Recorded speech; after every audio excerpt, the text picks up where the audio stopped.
तो यहां पर क्या है, 2 फ्री चार्जेस हैं। तो यहां पर एक चार्ज है Q और ये चार्ज है +4Q। ये फ्री है मतलब ये फिक्स नहीं है। तो इस पर भी नेट फोर्स 0 होना चाहिए अगर इक्विलिब्रियम में है, तो ये इस पे भी नेट फोर्स 0 होना चाहिए और इस पे भी नेट फोर्स 0 होना चाहिए। तो जितने भी चार्जेस हैं उन सब पे नेट फोर्स 0 होना चाहिए। ठीक है।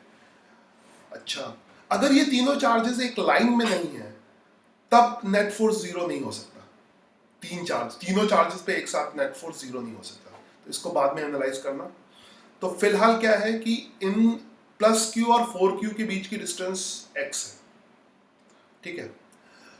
तो a third charge is placed that all the 3 charges in equilibrium. तो अगर हमने थर्ड चार्ज को रखा, थर्ड चार्ज को मान लो रख दिया, मान लो Q डैश है इसकी वैल्यू,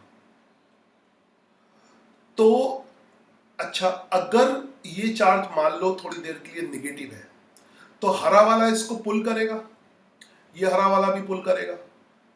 इक्विलिब्रियम में होने के लिए दोनों फोर्स अपोजिट डायरेक्शन में होने चाहिए। तो अगर यहाँ पे -Q डैश है तो ये ग्रीन वाला इसको पुल करेगा, 4Q इसको पुल करेगा, यानी दोनों फोर्स अपोजिट डायरेक्शन में होंगे। इस पे नेट फोर्स 0 होगा और अगर इस पे नेट फोर्स 0 है तो ये इक्विलिब्रियम में है। मगर ये तो कह रहा है कि सभी चार्ज इक्विलिब्रियम में हो, मतलब ये वाला भी इक्विलिब्रियम में हो और ये वाला भी इक्विलिब्रियम में हो। तो इसमें से किसी एक का इक्विलिब्रियम ले लो, किसी का भी, तुम्हारी मर्जी, आंसर सेम आएगा। अगर मैं +4Q का, अच्छा अगर हमें इसके इक्विलिब्रियम की बात करनी है तो नेगेटिव भी चलेगा और यहां पर पॉजिटिव भी चलेगा। यहां पर अगर मैं पॉजिटिव रखता हूं तब भी कोई फर्क नहीं पड़ने वाला। अगर मैं पॉजिटिव चार्ज देता हूं, अगर सिर्फ Q डैश के इक्विलिब्रियम की बात करनी है, तो अगर यहां पे मैं पॉजिटिव चार्ज भी लेता हूं तब भी +Q इसको रिपेल करेगा Q डैश को, 4Q इस Q डैश को रिपेल करेगा, तब भी इस पर तो नेट फोर्स 0 हो सकता है। याद रखो, नेट फोर्स 0 होने के लिए दोनों फोर्स अपोजिट डायरेक्शन में होने चाहिए। नेट फोर्स 0 होने के लिए दोनों फोर्स अपोजिट डायरेक्शन में होने चाहिए। मगर ये तो कह रहा है कि Q भी इक्विलिब्रियम में होना चाहिए, 4Q भी। तो 4Q के इक्विलिब्रियम में होने के लिए Q, ये हरा वाला चार्ज तो इस नीले वाले को रिपेल करेगा। ठीक है। तो अगर ये भी Q डैश पॉजिटिव होगा तो ये भी रिपेल करेगा। तो दोनों फोर्स अगर रिपेल करेंगे तो नेट फोर्स 0 कैसे हो सकता है? इसलिए लॉजिकली Q डैश की जो वैल्यू है वो नेगेटिव होनी चाहिए। उससे क्या फायदा होगा? Q डैश 4Q को अट्रैक्ट करेगा और Q 4Q को रिपेल करेगा। तो आई होप यू अंडरस्टैंड। तो Q डैश जो बीच में रखोगे उसकी वैल्यू नेगेटिव होगी और दोनों ऑप्शन में नेगेटिव रखा है इसने, तो फिर तो मतलब A और B में से कोई भी सही हो सकता है। अच्छा मल्टीपल ऑप्शन है, वैल्यू भी निकालनी है और डिस्टेंस भी निकालनी है। ओके, और डिस्टेंस x के टर्म में निकालनी है। अच्छा, तो पहले तो हम सिंपल सी चीज कर ले। मान लो ये डिस्टेंस L के बराबर है। ये यहां से, कहां से, हरे से यहां तक की ये डिस्टेंस L के बराबर है। तो ये यहाँ पे लिख दो, ये डिस्टेंस L के बराबर है। ठीक है। तो ऑब्वियसली ये जो डिस्टेंस हो जाएगी यहां से यहां तक की डिस्टेंस L के बराबर है। तो ये कलर मुझे अजीब सा लग रहा है, वेट, मैं ये कलर लूँ, कलर कॉम्बिनेशन, चलो अब सही लगेगा। तो ये डिस्टेंस L के बराबर है और ये डिस्टेंस किसके बराबर है? ऑब्वियसली x माइनस एल के बराबर हो जाएगी, क्योंकि पूरी डिस्टेंस x है ना। तो अगर इतनी l है तो x माइनस एल ही हो जाएगी। अच्छा, अब पहले तो मैं बात कर लूं Q डैश के इक्विलिब्रियम की, है ना। इक्विलिब्रियम का मतलब नेट फोर्स 0 है। तो Q डैश पर मैं क्या लगा रहा हूं? नेट फोर्स, मतलब सम ऑफ ऑल द फोर्सेस 0 है। कौन सा सम? वेक्टर सम, खाली मैग्नीट्यूड का सम नहीं। तो Q डैश को हरा वाला चार्ज इधर अट्रैक्ट कर रहा है, देखो मैं कलर का कितना प्यारा यूज कर रहा हूं, और ब्लू वाला चार्ज इधर अट्रैक्ट कर रहा है। दोनों को बैलेंस होना चाहिए, मतलब हरे वाले को, तो इसको हरे वाले को मैं ऐसे भी लिख सकता हूं, F ड्यू टू Q, है ना।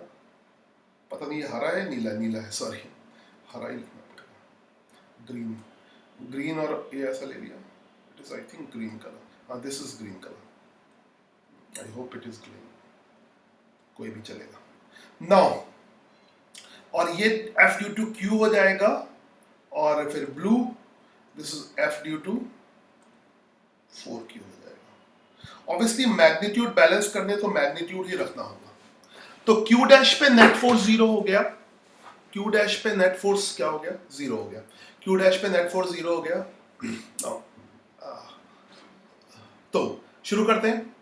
तो इसका मतलब हो गया कि FQ, तुम लोग कमेंट कर सकते हो, मैं काफी टाइम दे रहा हूं तो मैं समझ आ गया, तो यू कैन कमेंट, है ना। तुम लोग तो कुछ भी नहीं कर रहे हो, इतना धीरे धीरे मैं कर रहा हूं, तुम भी ट्राई कर सकते हो, ठीक है। आंसर गेस करना है तुम्हें।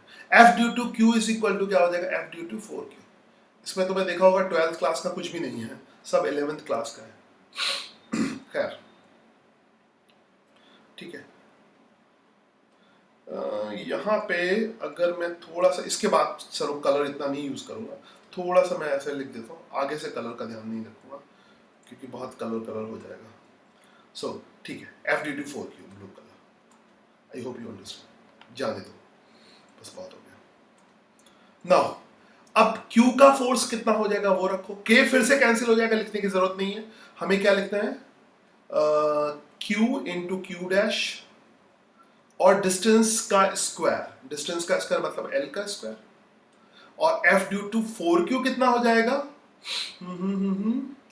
4Q यानी 4Q into Q dash divided by distance कितनी हो जाएगी, X माइनस L का होल स्क्वायर। ना अब मैं यहां से Q और Q डैश तो कैंसिल हो जाएंगे, दोनों सेम ही है। इस इक्वेशन को सॉल्व करने का ट्रिक होता है कि दोनों साइड अंडर रूट ले लो, है ना, take both side square root, quadratic मत सॉल्व करने लगना, क्वाड्रेटिक का जो आसान तरीका होता है take square root both side, तो बोथ साइड स्क्वायर रूट, क्योंकि हमें वैसे भी पॉजिटिव वैल्यू से मतलब है।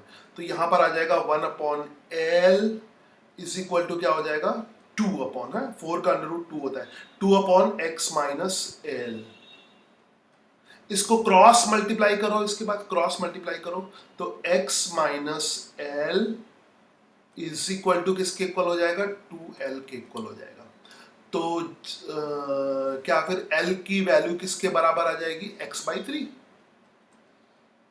x/3। तो डिस्टेंस तो x/3 आ गई, और x/3 कहां से आई, it should be x/3 from smaller charge, yes smaller से x/3 आ गई।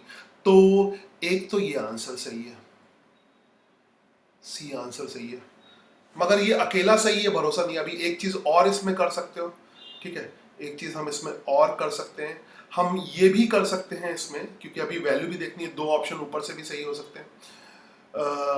यहां पर क्या है, रेड वाला चार्ज इस ब्लू वाले को, रेड वाला अट्रैक्ट कर, अब तुम समझे मैंने कलर ऐसा क्यों यूज किया, रेड वाला मतलब Q डैश इसको अट्रैक्ट करेगा, एक मिनट, Q डैश इसको अट्रैक्ट करेगा, Q डैश, और Q इसको रिपेल करेगा, यानी ग्रीन वाला इसको रिपेल करेगा, ग्रीन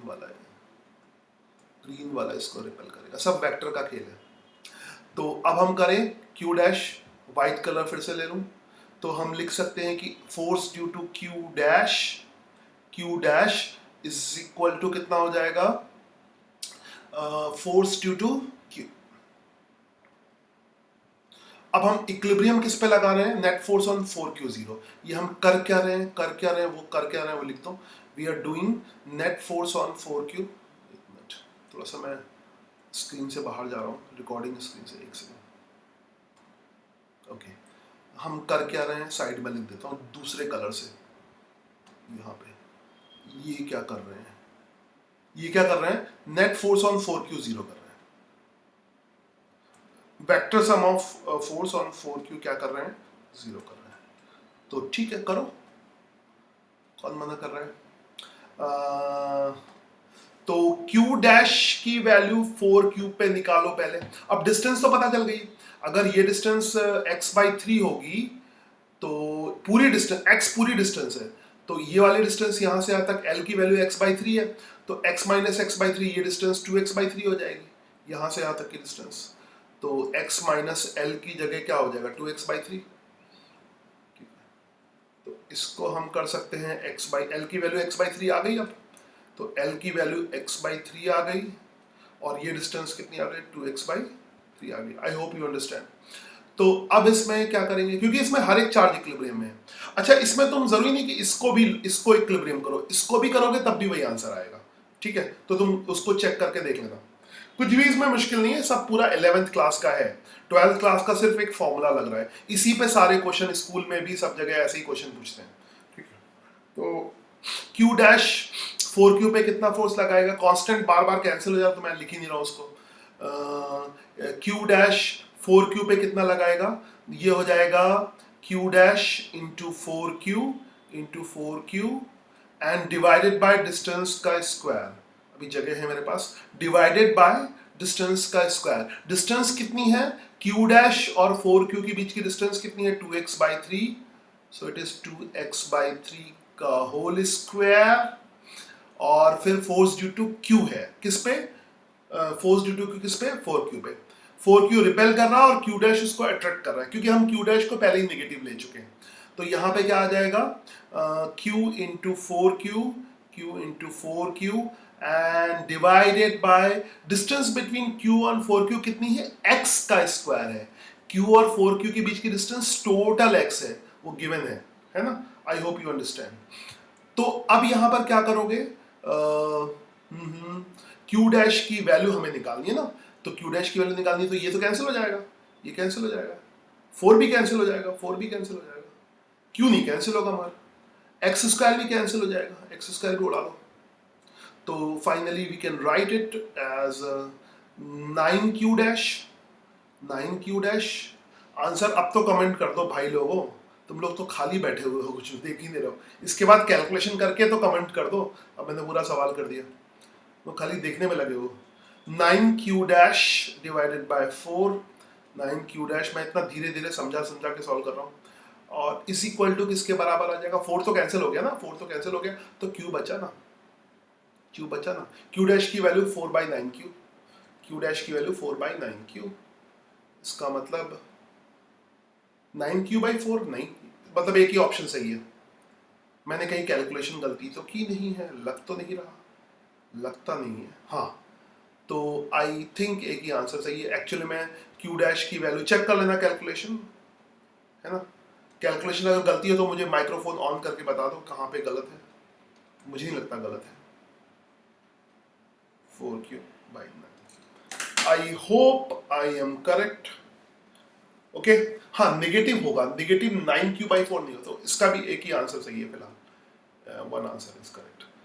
वैसे ये मल्टीपल ऑप्शन क्वेश्चन है, उसको सिंगल ऑप्शन का बनाया गया है ना, तो ऐसा करना ठीक नहीं है, एग्जाम वाले ऐसा नहीं करते हैं, मगर कभी कभी जो है हम लोग जब पेपर बनाते हैं तो कर देते हैं ऐसा, कि मल्टीपल ऑप्शन को जब क्वेश्चन कम पड़ जाते हैं तो मल्टीपल ऑप्शन को सिंगल ऑप्शन में ऐसे चेंज कर देते हैं, आंसर इधर उधर करके। चलो समझ आ गया होगा तुम्हें।